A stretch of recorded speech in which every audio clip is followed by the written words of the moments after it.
Bonjour et bienvenue sur Real Hero.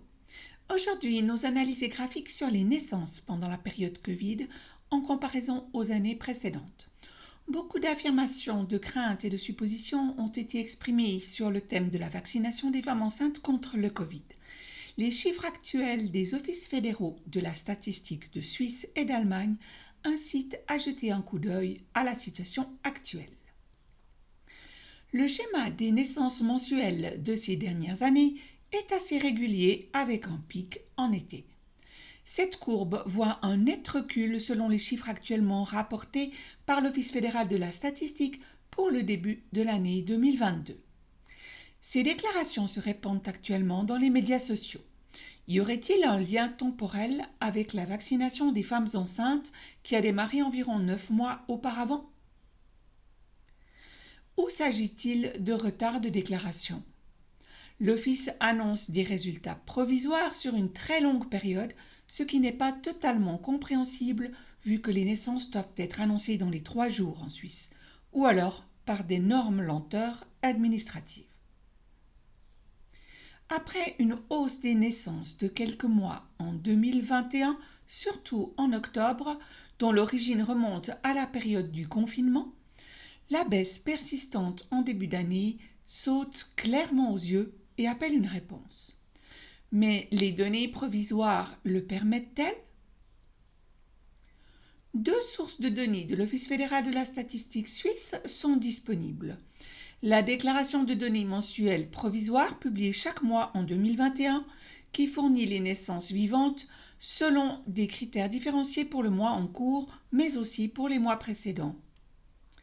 La comparaison des données pour les mois de janvier à novembre montre des valeurs nettement plus faibles dans les données provisoires publiées rapidement que dans la nouvelle compilation publiée le 23 juin.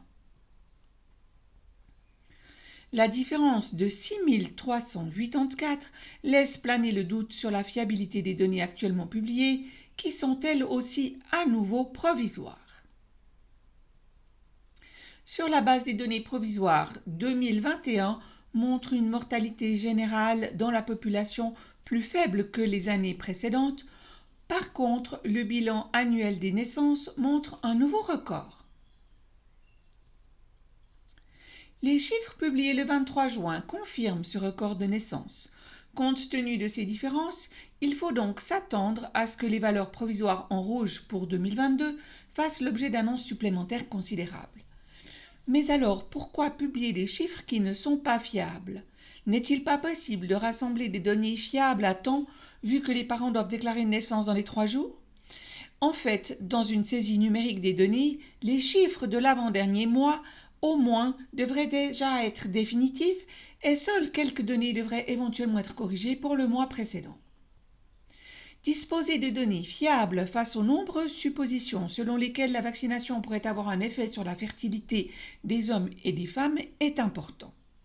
La Société suisse de gynécologie et d'obstétrique s'est tout d'abord expressément positionnée dès le mois de mai 2021 pour protéger des décisions politiques en recommandant la vaccination seulement pour les grossesses à risque. Puis, en septembre, la recommandation est devenue systématique à partir du 2e trimestre, sans plus aucune nécessité de prescription médicale ou de consentement écrit.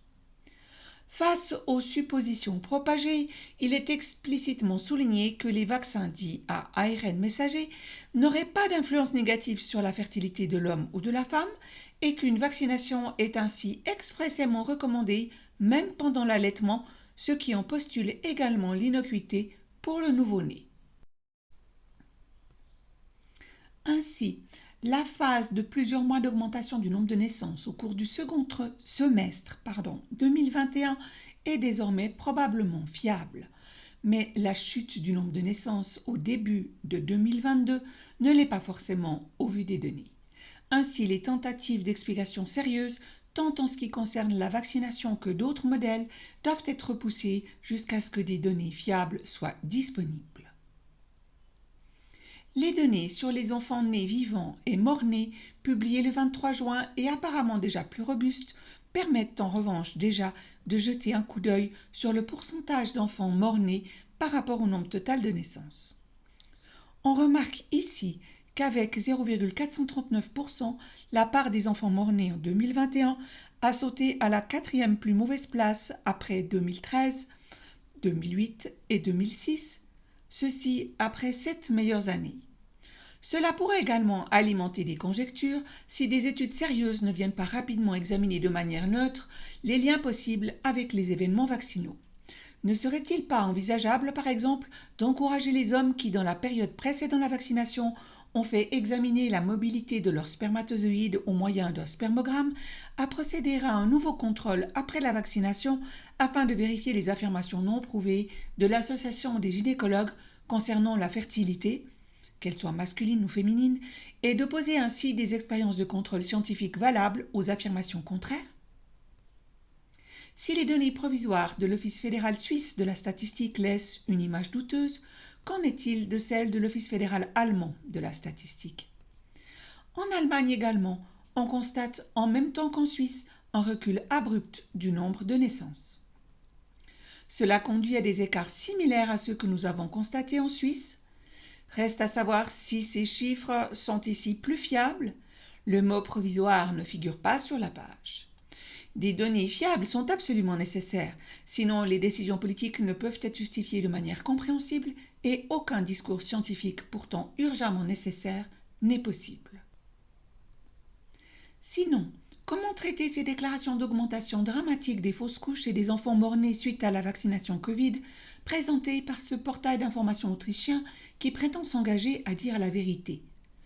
Suffit-il simplement que l'association des gynécologues affirme haut et fort le contraire sans même fournir de faits vérifiables? Un tel jeu d'affirmations contraires ne mène à rien. Il ne peut ni étayer sérieusement la confiance dans la vaccination, ni contrer efficacement les affirmations sur un potentiel de dommages dévastateurs. Il faut exiger que les offices statistiques, après avoir été constamment bombardés par les pires scénarios et constructions chiffrées, ne publient des données que lorsqu'elles sont vraiment suffisantes pour une évaluation. N'y voyons pas un plaidoyer en faveur d'une lenteur que l'on constate de toute façon, mais plutôt en faveur d'une méthode de travail ciblée et efficace. Il est également urgent qu'ils travaillent et argumentent de manière fiable sur une base scientifique, car des déclarations non scientifiques douteuses se sont de plus en plus insinuées dans les rapports hâtifs des médias. Si une discussion basée sur des faits est à nouveau envisageable un jour, il devrait également être possible de se pencher à nouveau sur les complexes de réactions vaccinales signalés, ce que les institutions mandatées, Swissmedic et l'Institut Paul Ehrlich, omettent actuellement de manière condamnable, si bien que des procédures judiciaires ont déjà été entamées à ce sujet. Je souhaiterais que les associations de gynécologues se penchent sur ces problèmes sans préjugés et ne délivrent pas d'office un certificat d'innocuité sans faille à la vaccination en soi. L'objectif de notre travail est précisément d'inciter à un examen critique des données disponibles, en souhaitant que cette vidéo vous ait fourni des indications précieuses pour vos propres recherches et discussions sur ce sujet à forte charge émotionnelle. Cela vous permettra peut-être de poursuivre vos recherches et de stimuler un processus de discussion urgent et nécessaire afin que chacun prenne ses responsabilités pour sa propre situation sanitaire personnelle, mais aussi pour la situation globale. Comme d'habitude, vous trouverez le PDF de la vidéo sur le canal Telegram. Je vous remercie de votre attention, de votre patience et de votre soutien et vous dis au revoir de la part de Real Hero.